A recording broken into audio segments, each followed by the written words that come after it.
ছিল? আমার বাবা তো তোমাদেরকে কিছু করেনি।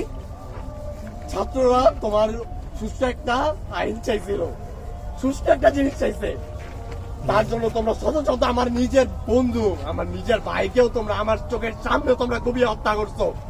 তাও কিছু বলার নেই আমার, আমি চুপ ছিলাম। তোমরা আমাকে মারছো। আমার এখনো মনে আছে, আমি বাসা থেকে বের হওয়া মাত্র আমাকে নিয়ে যাওয়া হয়েছিল। নিয়ে গিয়ে আমার ছাত্রলীগের কিছু নেতা ছিলেন একজন, আমি তার নামটা স্পষ্টভাবে আমার মনে নেই। তিনি আমাকে ওয়ারিতে নিয়ে গিয়ে আমার র্যাঙ্কিং স্কেলের সামনে আমাকে ফেলে রেখে এসেছিলেন।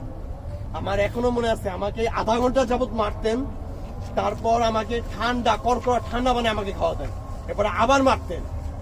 মারতে মারতে আমি এক পর্যায়ে অজ্ঞান হয়ে যাই।